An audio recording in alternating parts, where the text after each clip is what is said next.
Your face is saying yes. Your heart is screaming no. But somewhere between the two, your mouth forms the words, "Sure, I'd be happy to help." And just like that, you've done it again. You've abandoned yourself for the comfort of someone else. You've erased your needs to avoid the possibility of conflict. You've performed the oldest magic trick you know, disappearing while still being visible. This isn't kindness. This isn't compassion. This is survival. And it has a name. It's called the Fawn response. You've probably heard of fight, flight, and freeze. The three famous trauma responses that kick in when we perceive danger. But there's a fourth response, quieter and more insidious. One that psychotherapist Pete Walker coined when he recognized a pattern that traditional trauma theory couldn't explain. The Fawn response is a reaction to threat by becoming more appealing to the threat itself, consistently abandoning your own needs to serve others to avoid conflict, criticism, or disapproval. It's also called the please and appease response. And if you're reading this thinking, "That's just me being nice," then you need to hear this. Fawning isn't generosity. It's a nervous system adaptation that once kept you alive, but is now keeping you trapped. Here's what makes the Fawn response so difficult to recognize. It looks like virtue. It looks like empathy, maturity, selflessness. People praise you for it. You're so accommodating. You're so easygoing. You never cause problems. But beneath that smooth exterior, something is dying. Your authentic self is suffocating under the weight of everyone else's needs. And the tragic part? You learned this strategy so early in life that you may not even remember deciding to become this way. It just became who you are. The Fawn response typically develops when children are raised in dysfunctional or abusive family systems, where they're trained by their primary caregivers to repress and deny their feelings, thoughts, and needs. Think about a child growing up in a home where love is conditional, where a parent's mood determines whether the day will be safe or terrifying, where expressing your true feelings results in punishment, withdrawal of affection, or emotional abandonment. That child learns something crucial for survival. Their authentic self is dangerous. Their needs are burdensome. Their boundaries are unacceptable. So they adapt. They become hyper-attuned to the emotional states of those around them. They learn to read micro-expressions, vocal tones, body language. They develop an almost supernatural ability to sense what others need before those people even know themselves. And they provide it. Immediately, automatically, without question. Children who are abused face a profound conflict between their need to flee a dangerous environment and their biological drive to attach to caregivers. We are hardwired for connection. Our survival as infants depends entirely on maintaining relationships with the adults who care for us.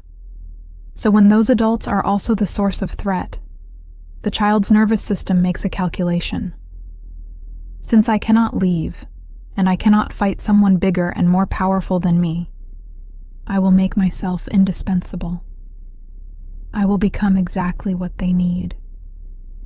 I will mold myself into the shape of their desires. I will forfeit my own existence to secure theirs.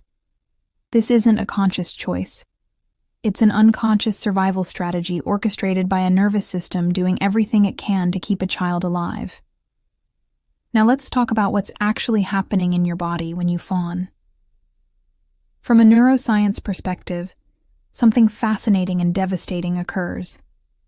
The fawn response involves both the fight-flight sympathetic system and the freeze dorsal vagus system activating at the same time.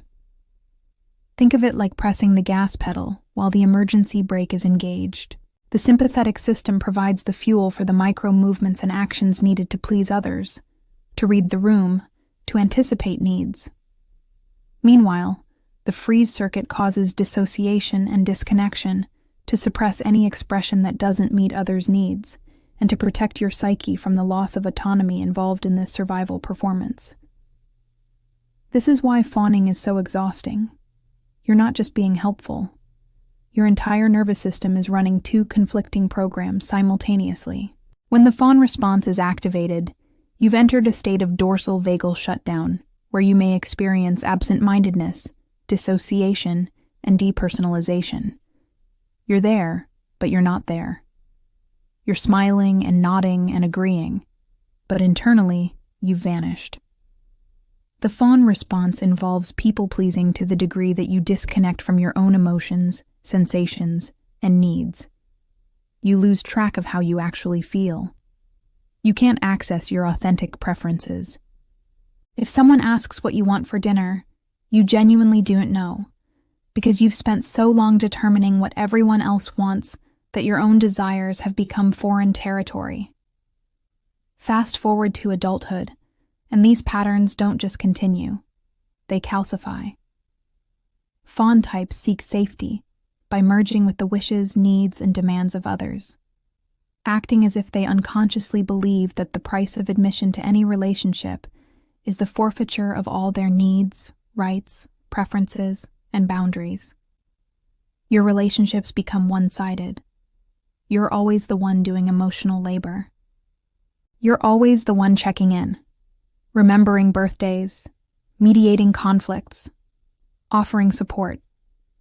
And when someone asks how you're doing, you reflexively say, "I'm fine," even when you're drowning. Because showing your struggle feels like burdening others, and burdening others feels like risking abandonment, and abandonment feels like death. Pete Walker defines codependency as a fear-based inability to express rights, needs, and boundaries in a relationship, characterized by a dormant fight response and susceptibility to being exploited, abused, or neglected. This is what fawning becomes in adult relationships. Codependency.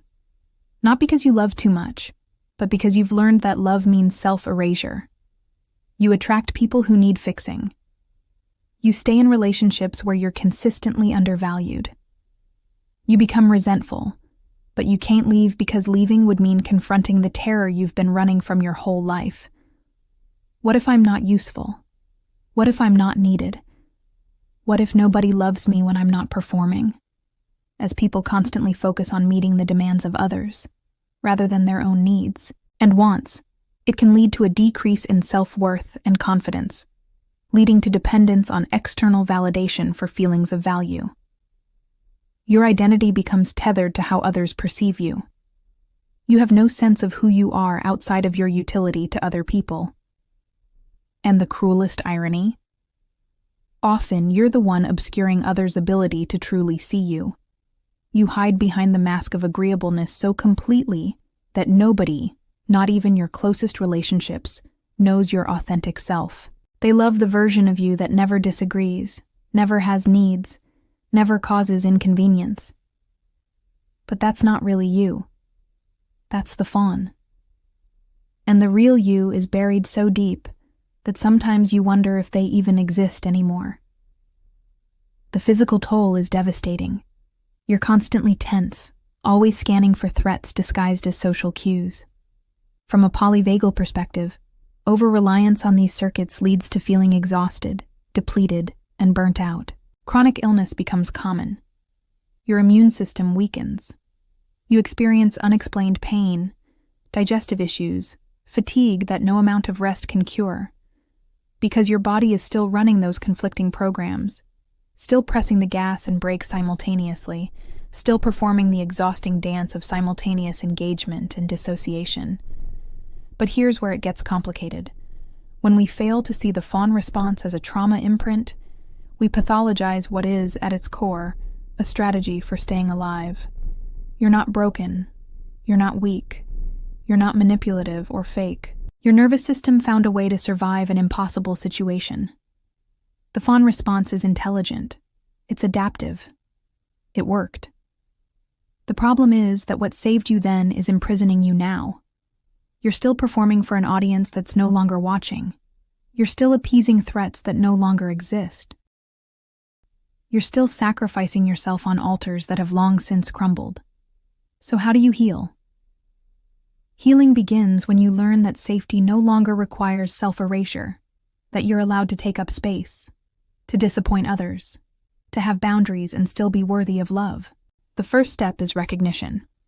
Start noticing when you're falling into the pattern.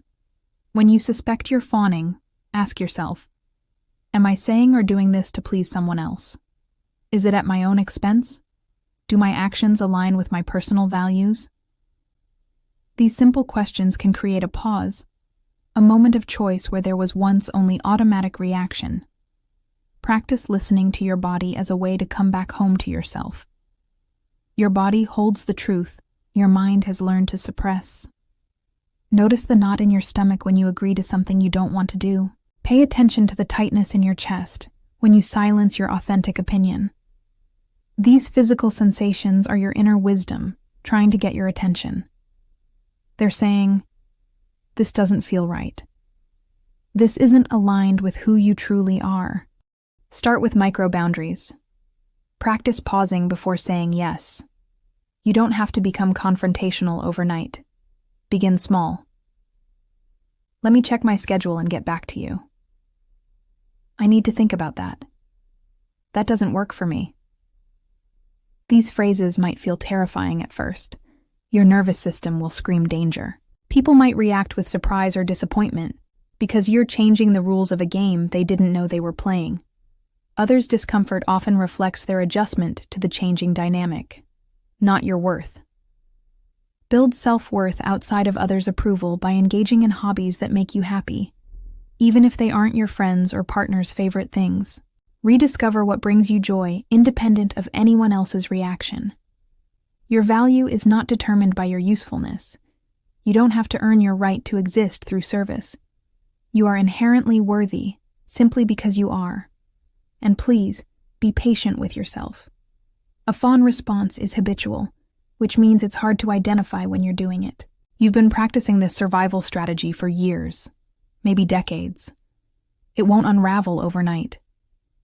There will be moments when you slip back into old patterns. That's not failure. That's the non-linear nature of healing.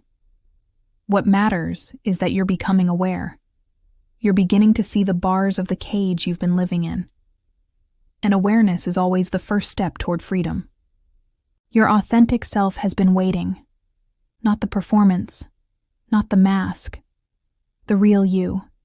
With needs and preferences and boundaries and occasional inconvenience. That self deserves to take up space, deserves to be known, deserves relationships built on mutuality rather than self-abandonment. And every time you say no, when you mean no, every time you express a genuine preference, every time you allow yourself to be imperfect and still lovable, you're not being selfish.